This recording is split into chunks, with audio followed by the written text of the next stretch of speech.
As the user interacts with our web-based application, we're going to have the need to store information that we either collect from the user or information about the user's interaction with the website. To store information in a database, we use the insert command. There are two forms of the insert command.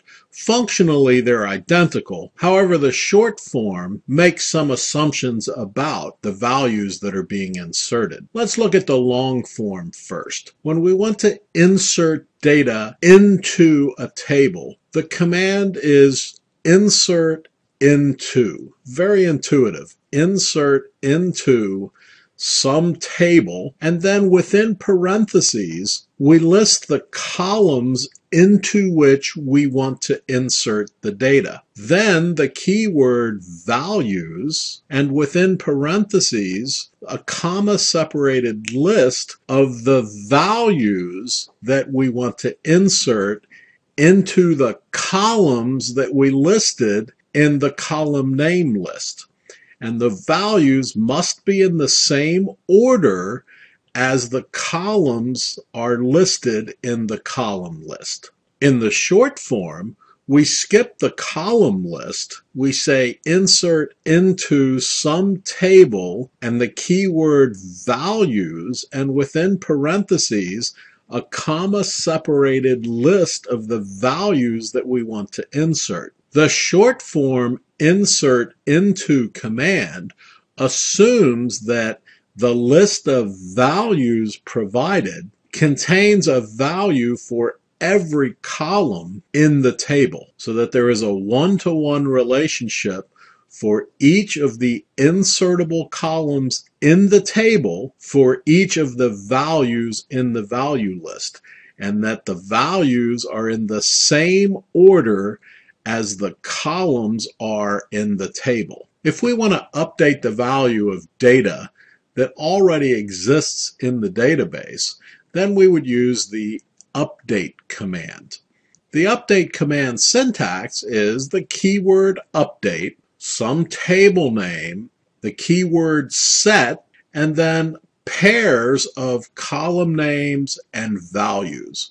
Column name equals some values separated by commas. The most important thing about an update command is to ensure that you include a where clause. Otherwise, the update command will change all of the rows in the table. The where command will specify which row or collection of rows will have their data updated. Again, if you forget the where clause in the update statement, every row in the table will be updated. It's not common practice to delete data from a database. The more common practice is to mark data as inactive. Then at some point having a job within the database system that moves inactive data to some archiving table. However, to be complete, the delete command allows us to remove data from the database. And the syntax for the delete command is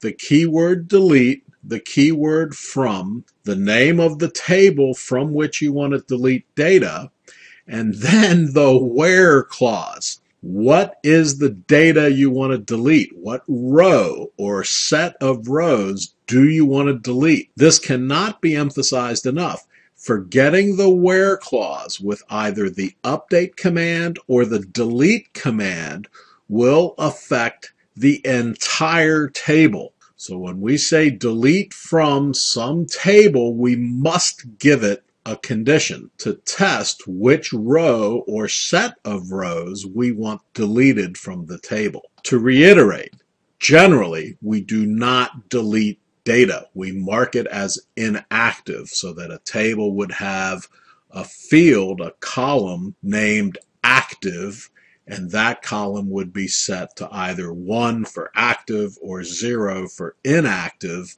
and then some job would run on regular intervals on the database system to move the inactive data out of the table and into an archive. One of the issues that software developers have with database development is changing their mindset about how to work with the data. Databases are very, very efficient at working on sets of data. However, very inefficient working row by row individually on data. So we want to change our mindset as developers when we're dealing with the database so that we deal with sets of data. And when we're dealing with sets of data, we often want to get aggregate information about that data. The SQL programming language provides built-in aggregate functions for calculating these values on sets of data. So we can calculate the average of some set of data. We can count how many items are in some set of data,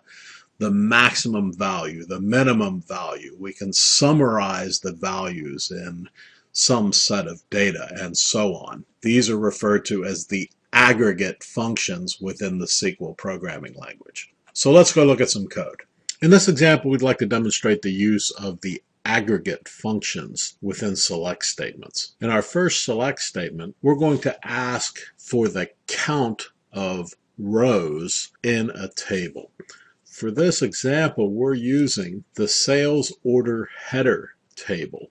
And these are the fields in the table, and we're going to be focusing on the subtotal and the tax amount fields. But first, we'd like to know how many rows are in the table. So give us a count of the number of rows in the table. Then we're going to ask for an average of the values for subtotal that are stored in the table.